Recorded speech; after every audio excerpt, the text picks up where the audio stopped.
Monsieur le Premier ministre, vous nous faites honte. Vous faites honte aux 16 millions d'électeurs qui se sont massivement mobilisés le 7 juillet dernier pour éviter que notre République bascule vers le racisme et la xénophobie. Vous nous trahissez quand vous utilisez les mots d'apport étranger. Vous insultez tous nos compatriotes pour qui l'immigration est une partie intégrante de leur histoire et de leur identité personnelle. Quand vous parlez de submersion migratoire. Et Monsieur le Premier ministre, vous mentez quand vous dites que vous répondiez à une question sur Mayotte. Vous mentez quand vous dites que vos propos ne concernaient que Mayotte. Je vous cite, vous avez dit « Dans un certain nombre de villes ou de régions, ont ce sentiment » au pluriel. Et vous mentez quand vous dites que vos propos sont fondés sur le réel, ce ne sont que fantasmes et complotisme.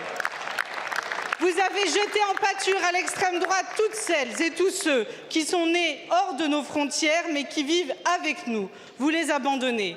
Vous les abandonnez par votre silence assourdissant face à la fermeture de 6 500 places d'hébergement d'urgence pour demandeurs d'asile. Par votre acquiescement coupable au durcissement des conditions de régularisation, les condamnant à la clandestinité. Monsieur le Premier ministre, réagissez et je vous le demande solennellement. Présentez vos excuses.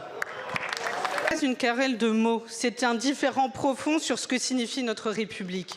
Notre République, elle est fraternelle. Notre République, elle accueille. Et vous l'avez dit, notre pays a été construit grâce à l'immigration. Et il est beau, notre pays. Et on l'aime, et il a des milliers de visages. Et vous rendez-vous compte de l'insulte que vous faites à ces milliers, à ces millions de Français qui ont dans leur chair l'histoire de l'immigration. Cela, vous leur crachez à la figure et c'est insupportable.